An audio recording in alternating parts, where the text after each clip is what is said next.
Well, good evening, watchers. Today is going to be brought to you by Renamon here. And it's not exactly a direct single story, as much as it is a story concept. Uh, Many of you have gone to the convention Anthrocon before, I know. Kind of a big one in Pittsburgh. But it wasn't always in Pittsburgh. It was originally up in Albany. Then it moved to Philly, and now finally here in Pittsburgh. Well, here, I mean, currently is. I'm not in Pittsburgh. Um, but I was only in two Philadelphia Anthrocons. 2004, the last year of the Adams Mark, and 2005, which I already told a story about. Bursty was there, that's where she was born. Now, um, there was a lot of discussion when it came to the year that Anthrocon was looking for a long-term new home. They weren't really anxious to leave Philadelphia when they had to. They had a really good gig set up at the Adams Mark. It was awesome. But then that hotel got sold to a different company that decided, you know what? This hunk of land here, with this big hotel and convention space, that'd make an awesome target. I'm not kidding. The former long-term home of Anthrocon is home of a Target now. So if you happen to go to the Philadelphia area and want to visit the former site of Anthrocon, where it was for a lot of years, you can shop at a Target. Target. Target. And as a former employee of two different Targets, well, at least they're not the worst place to work. Now, I went the 1 year in the Adams Mark that I was the last year I was there. They didn't know it, obviously, because up until about halfway through that next year, they were assuming they were going back to the Adams Mark. Fooled you! But Adams Mark was, as far as I remember, it was a decent hotel. It's pretty nice inside. The rooms were not bad. The convention space was, at the time, adequate for a convention that Anthrocon's size was. But, well, things be changed. They had to move. The temporary hotel, as I mentioned in a previous story, was... I honestly feel that that hotel had no idea what they were getting into when they accepted Anthrocon for that 1 year. And, but it happened. It was only a single year contract, so they were happy to see us go. But I feel out of all the choices that they were looking at when it came time to relocate, Pittsburgh really did come out to be a good choice. And I don't just mean that for the personal stake, the kind of greedy result here. It's near where I grew up. So I spent a lot of time in Pittsburgh itself in my teenage years and in college years, so I was comfortable with the city. Philadelphia, I'd only been there a couple times, period. And that includes, like, all my Anthroconies. So it's like, it's not exactly a place where I know where I'm going around. I don't understand the street works. But Pittsburgh, oh, I learned about Pittsburgh as a kid. I learned about the area. So I knew how the streets worked. I knew how the weird three grids worked put together. And there's a lot of good places to eat around there. That's one of the big things. Pittsburgh has food in buildings all over the place. Basically, if you're in the convention zone itself, it's going to be busy because all the laziest people have stopped as close as they can and are getting food right there. The further you get from the main convention centers and stuff, the easier it is to get a table. That's one of the biggest pluses I really see of the fact that it moved to Pittsburgh was food everywhere. Variety, lots of good things, lots of cheap choices, and hey, everybody gets what they want. Meatballs, meatballs. Sienna Mercado. I need me some meatballs. That's nice and close to the convention center. Give meatballs. Uh, but I definitely think that in general, the move to Pittsburgh was a very good choice for a lot of reasons. The convention center itself. This was the first time Anthrocon had moved to a convention center. It had always been in a hotel, and it made a big drive. You had to be in the main hotel. Have to be in the hotel. If you're in another hotel, you're crap. You didn't deserve the fun with everyone else. Now there technically was a con hotel. That's only because the Westin, the main hotel, is attached to the convention center by a sky bridge. Not conveniently. That was an architectural faux pas whenever those two buildings were being snapped together with that sky bridge. Multiple plans going on with the convention center, and then the sky bridge was being put in and goes to a nowhere zone that can only go to the third floor. That's a long story, but very quickly made it so being at the Con Hotel wasn't so much a big deal. The first few years, at least, there were events and things in the Westin itself, but that wasn't really drastically important. For one thing, the Westin's actual lobby zone isn't that big. It's not small, but it's not like it's a gathering zone in itself. There are some convention-y type rooms in it, but not that many. Compared to a lot of convention-type hotels. Convention. You know, the kind that are designed to have events and things that just fill them up like they are their own convention center. This has some rooms, and it's attached to a giant convention center. Which is another part of this. It has room to grow. The first couple years, they were using very little of the actual event space. The main floor has 3 huge rooms, halls A, B, and C. One of which is the biggest, which the only thing so far Anthrocon's been using it for, I don't know if they rent or what the situation is, but the only time it gets used is at the first parade's start and then big photo. Otherwise, Hall A is basically just there. Halls B and C are currently being used as the dealer's room and artist alley and art show and stuff like that. It's a lot of space, and it gives space to grow. Because, obviously, Hall A being completely empty normally, if something were to happen, they need to grow more, sandwich walls come out, and boom, you now have all A through C for whatever. So that's good. It has space to grow. It is adequate to what it got there. I believe it just needed like the smallest of the rooms. Now it has 2 of them. That's an improvement. I mean, improvement in the fact that it grew and that used space that was available. And upstairs there's the presentation-y type room where there's a stage and chairs and stuff, and also set up for where the dances happen. So not only do you have your space where all the dealers' rooms and stuff is, the sales stuff, you have a separate zone where the big presentation room is and all the dancing and stuff. So good, all of this space is available, ready to roll. And there's more convention-y rooms upstairs. There's quite a few meeting-y type rooms, smallish, medium-sized to good-sized gatherings can be put into these different rooms, some of which have movable walls, so they can become one big room instead of 2 smaller rooms. It is a dream situation for an event like this. Are there other convention centers that do similar stuff? Yes. Are they in as quite as good a situation for other reasons? Maybe.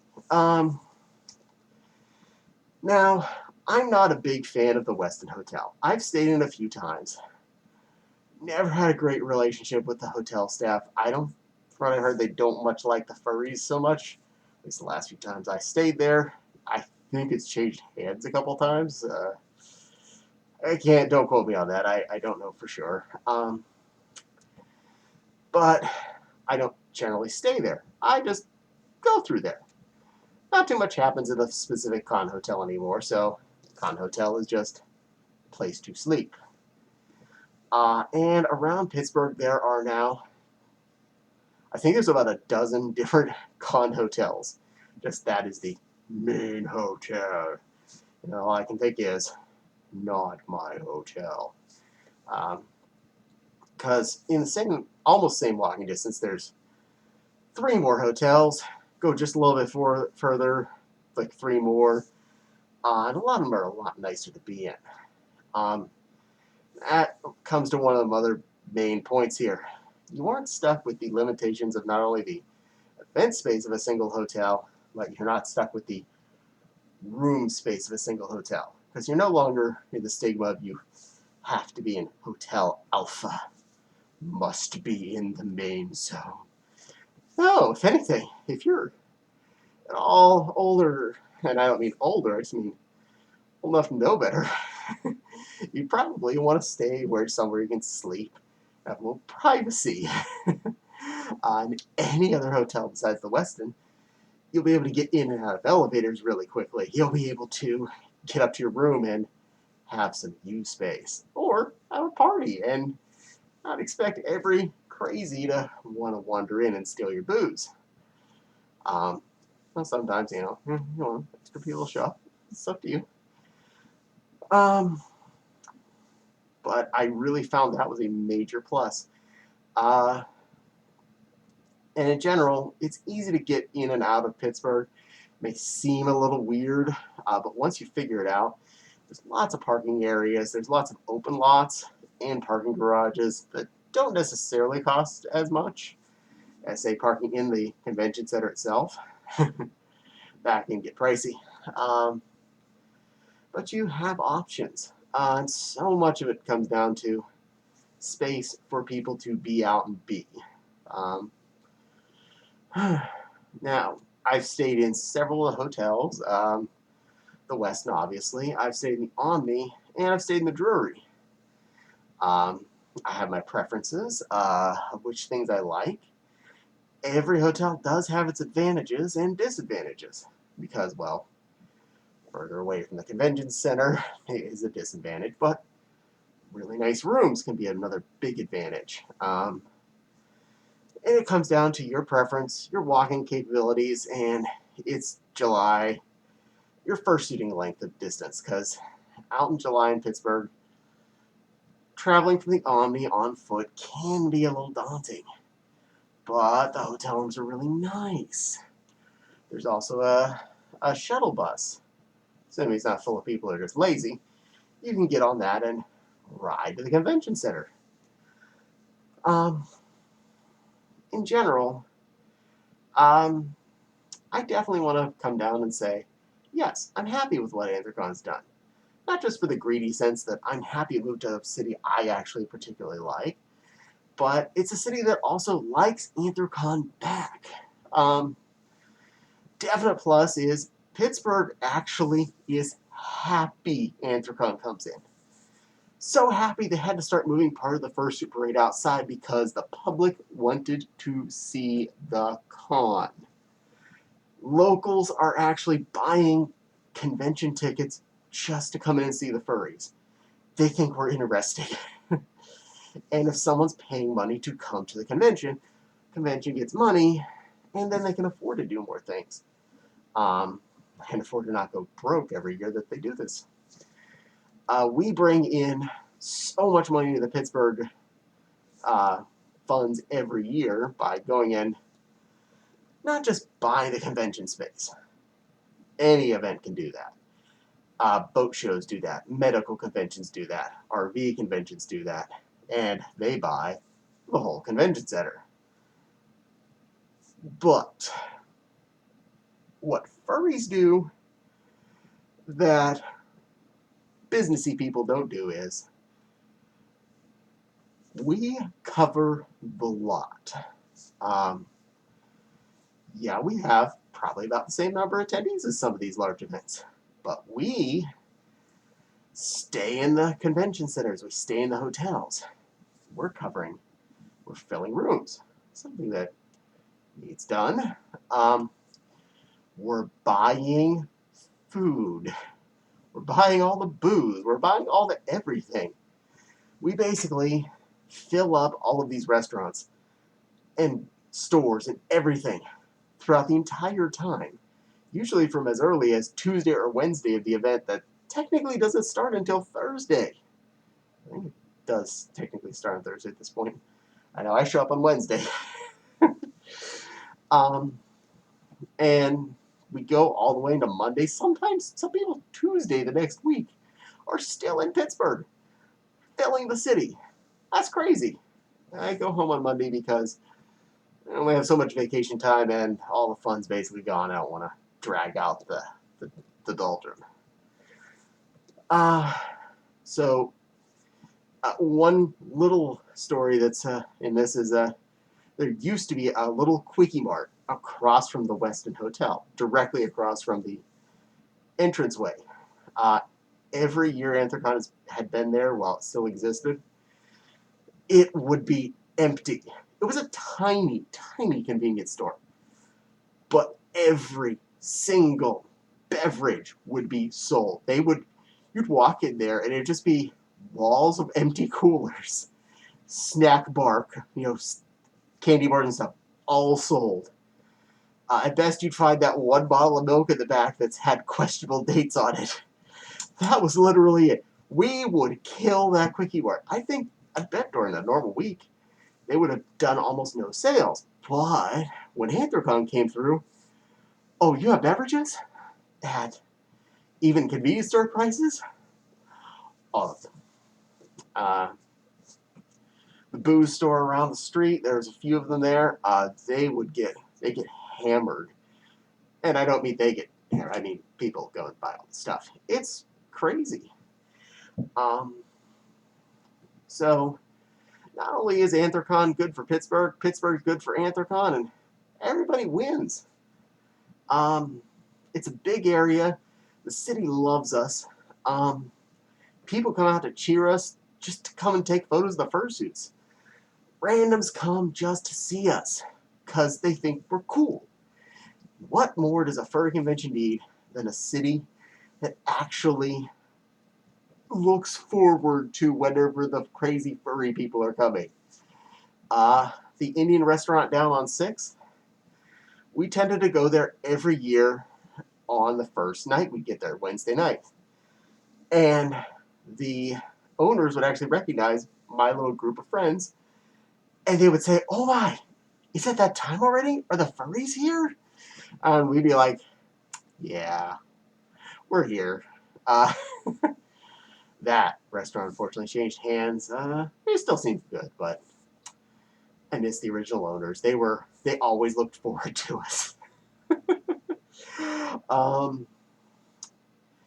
And I'm doing this kind of in the thoughts that I was thinking about Anthrocon today. Mostly because I'm sad it's not happening this year. I'm not mad at Anthrocon. I think I'm proud that Anthrocon decided to do what they did. They actually thought ahead and were working on this for months in advance when they saw what was going on in the world. And they gave refunds to anyone that wanted a refund and or a holdover to next year's convention pay. We went with holdover till next year's convention pay because, well, I'm a little Mac. I haven't missed one since 2004, so I'll be there in 2021. Why not? Let's Anthrocon this thing up again. Big shout out to all the staff at Anthrocon, all the chair people, even you, Kage. Keep it real. We look forward to seeing everybody that shows up, hopefully in 2021 and every year therefore to come, that we can keep this party train rolling. All right. Well, this is Rena, Caddy, signing out. See you next time. Don't forget to like, comment, subscribe, all that fun doodly doos. Ring the bell, whatevs, and peace out. I love you and miss you all.